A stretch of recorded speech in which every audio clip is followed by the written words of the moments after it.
예, 여러분 반갑습니다. 어반입니다. 오늘 이야기 주제는요, 앞으로의 결혼 트렌드라는 주제로 이야기를 하려고 합니다.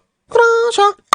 항상 뭐 이렇게 시대라는 건 변하게 되다 보니까 끊임없이 변하게 되죠. 그러다 보니까 뭐 생활, 가치관, 문화 모든 것들이 다 변할 수밖에 없는데 그런 관점에서 이미 대한민국 결혼 문화는 다 이미 죽박았잖아. 다 죽박았는데 그 와중에서도 변할 수밖에 없는 흐름이 있단 말이야. 여기에 대해서 이야기를 한번 해보려고 해. 우선은 첫 번째는 뭐냐면 다문화 가정이 될 수밖에 없겠지.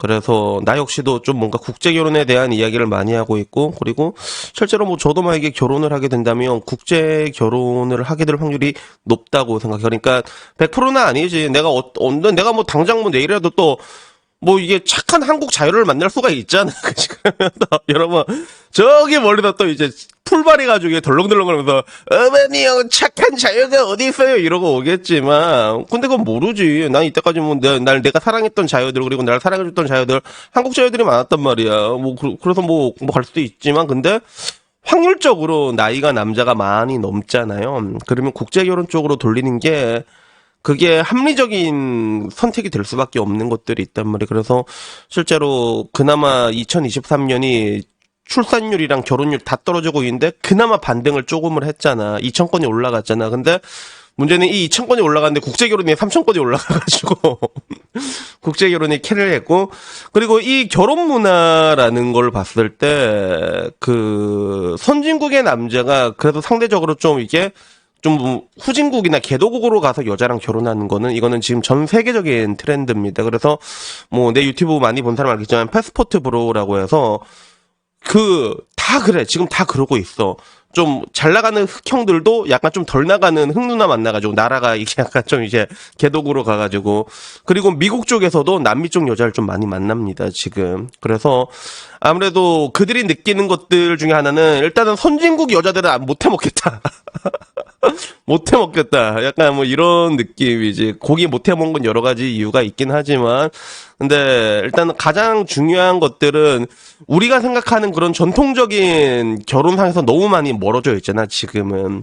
그리고 정신적인 부분들에 있어서도 굉장히 많은 그런 피해식 같은 부분들이 있는 게 어딜 가나 지금 똑같으니까 이런 식으로 변할 수밖에 없는 건데 근데 오늘은 이거 말고도 조금 다른 이야기를 하려고요. 그래서 어제 제가 이야기를 했잖아. 그 지금 30대 남자들이 결혼 생각이 없는 이유에 대해서 굳이 돈이 아니더라도 근데 정작 되게 재밌는 건 댓글이 돈 이야기가 제일 많았어. 돈 이야기가 제일 많았다. 그래서 어제 댓글 보는데 배대시 아니 한국에선 돈이 많으면 더더욱 결혼하지 말아야지 이게 배대시였어. 그리고 이게 제일 많이 올라와 있고 그리고 그 뒤에도 돈이 많으면 재산 분할이 무서워서 결혼을 못한다라는 얘기도 있었거든. 그래서 그제 유튜브 좋은 변호사가 자기 고객 중 도축당한 사례를 말해주던데 결혼할 때 삼촌 가져온 집안 살림 제대로 아는 전업주부 마누라한테 자기 명의 재산 25억 중 10억을 털린 의사 얘기를 했다. 이러니 동질론 외에는 결혼을 못한다라고 이렇게 얘기를 하더라고. 그래서 뭐 거기에 결혼으로 얻을 수 있는 이득이 베네핏이 굉장히 낮고 부정적인 요소가 굉장히 많고 그리고 제가 옛날에 했던 것처럼 뭐 가장 늙은 신부를 가장 비싸게 데려왔는데 가장 존중을 못 받는 뭐 이런 이야기들이 나오는데 근데 결론적으로 뭐 이제 돈적인 부분들에 대한 이야기가 굉장히 많았거든. 이 뒤로도 뭐 여러 가지 이야기가 있었는데 근데 요걸 보니까 우선은 여러분들한테 좀 일단 첫 번째 얘기하고 싶었던 게 뭐였냐면 여러분 돈 많아요. 일단 내가 제일 하고 싶던 얘기는 여러분 한 25억 가지고 있어요. 그러면 뭐 무서워해도 된다고 생각을 하는데 근데 뭐 다들 고만고만하게 살잖아 사람들이.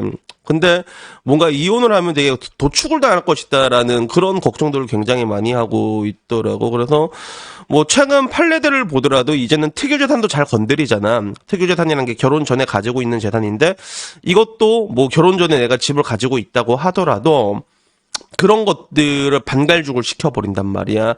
과거에는 특유재산을 건드린 경우가 잘 없었다고 하더라. 근데 요새는 특유재산도 거의 다 반갈죽을 내는 혼인기간이 길어버리게 되면 그런 것들이 있거든. 그래서 뭐 지금 보면 뭐 FT 아일랜드라던가 걔네들도 다 당했잖아. 그치? 다 당했는데.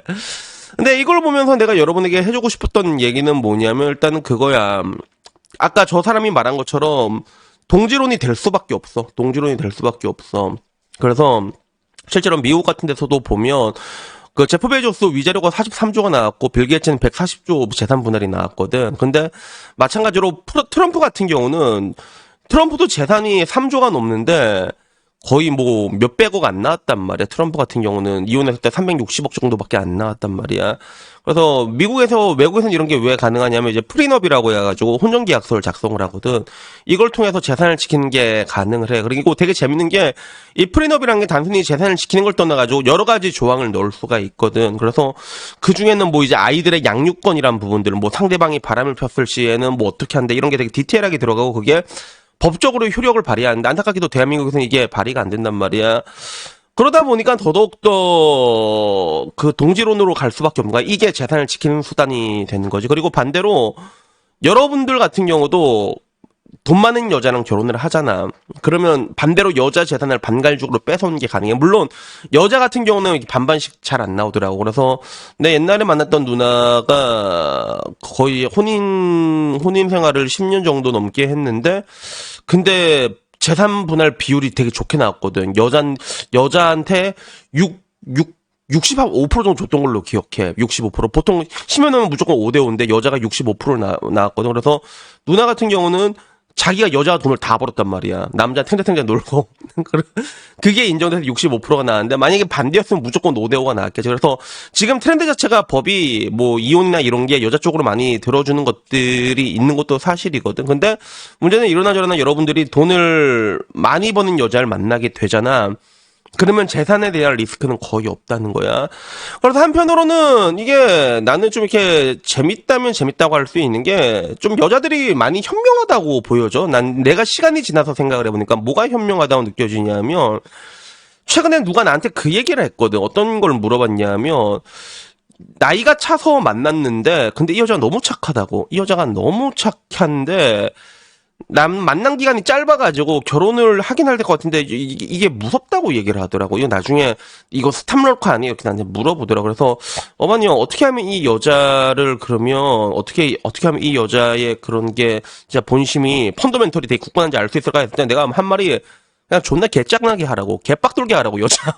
내가 그 얘기를 한 적이 있거든. 그냥 존나 개빡돌게 만들면 됩니다. 그럼 그때 그 반응을 보라고 내가 얘기한 적이 있었는데. 근데 이게 여자들이 맨날 하는 거야, 남자들한테. 맨날 하는 거야. 쉬테스트라고 얘기를 하잖아. 그래서 내 유튜브 계속 본 사람 알겠지만 여자들 중에는 심지어는 남자가 자기를 패나 안 패나 이게 궁금해가지고 일부러 빡돌게 하는 애들이 있거든. 그리고 내가 그걸 또 당한 적이 있단 말이야. 내가 당하니까 내 자해를 하더라고, 내가 그걸 그때 처음 느꼈거든. 내가 자해를 하고 그랬는데 근데 여자들은 애초에 그런 게 기본값이 잡혀 있어. 그리고 실제로 제 고객들 중에서도 여자들이 좀 돈이 많은 사람들이 좀 있거든. 근데 그 사람들은 하나같이 그러니까 내가 돈이 많다는 거는 일반 대기업 수준 이상을 얘기하는 거야. 그 사람들 전부 다 재산 털리는 걸 무서워합니다, 결혼을 할 때. 그래서 일단 무조건 능력 있는 남자를 만나려고 하는데 근데 문제는 이때는 미스매칭이 일어나지. 돈도 적당히 많아야지 너무 많잖아. 그러면 그만큼 만나는 남자들은 다 어린애들 좋아하니까 미스매칭이 일어나게 된단 말이야. 근데 여자들은 기본적으로 재산 털리는 걸 무서워해가지고 그래서 그 자기보다 이제 높은 남자 등급의 돈 버는 남자를 원하게 된단 말이야. 그래서 이 사회의 결혼이란 게 기본적으로 잡히는 틀을 보게 됐을 때 여자들은 이미 자기들의 리스크를 이미 전부 다 해치하는 방식에 대해서 그대로 움직이고 있거든. 근데 남자들은 이때까지 그걸 하지 않았던 거지. 그리고 개같이 털렸던 거지. 그래서 좀 많이 안타까운 지표 중에 하나가 옛날에 한은에서 그 자료를 발표한 게 있잖아. 그래서 소득 동지론 지수가 있었는데 우리나라가 34개 국가 중에 거의 최하위권이 나왔어. 그래서 이 소득 동지론 지수가 뭐냐면 여자 소득 대비 남자 소득이라서 보통 어느 나라를 가도 이 동지론 지수가 되게 높게 나온단 말이야. 근데 대한민국은 거의 다 랜덤으로 나오거든. 거의 무작위에 가깝게 나왔어. 이게 제일 낮게 나왔단 말이야. 그래서 결론적으로 이런 결혼으로 인해 가지고 대한민국은 소득 불평등까지 낮추는 부의 재분배 효과까지 있었다는 거야. 굉장히 어메이징한 사실이지, 그지? 근데 이거 보니까 또 되게 슬프지 않냐? 어떻게 보면 그 돈 많은 남자들이 가진 거 없는 여자들 왜 그렇게 또 어떻게 결혼을 했겠어? 그냥 사랑 하나 보고 나 존중해달라고 리스펙트 해달라고 그거 하면 되겠다고 결혼을 했는데 근데 결국에는 지금 와서 봐봐 전부 다 도축당하고 있잖아, 그지? 전부 다 도축당하고 있잖아. 그러니까 이제서 와서도 남자들도 정신을 차린 거란 말이야. 아, 앞으로는 동지론으로 갈 수밖에 없겠구나. 이제서야 눈을 뜨게 된 거지. 왜냐하면 그 사랑을 믿고 베팅한 사람들이 다 병신된 걸 보고 나니까 결국에 따져보면 설거지론도 지금 와서 엄청나게 강해진 게 옛날에 말했잖아. 설거지론은 10년 전부터 계속 나왔어. DC 안에서도. 근데 그거를 유부남들이 차근차근 밟았거든. 야, 니네들이 그러니까 결혼을 못하지. 여자 찌찌나만 잘해. 근데 걔들이 나중에 지나고 보니까 자기 인생이 비용신같이 느껴지는 거야. 다 같이 미쳐 날뛰기 시작하면서 그러면서 설거지론이 터지게 된 거거든. 되게 이 지표를 보면 되게 많이 안타깝다는 거지. 사랑의 대가가 배신으로 돌아왔다는 그게 깔려있기 때문에 결국에는 사람들이 모르고 어떻게 하냐?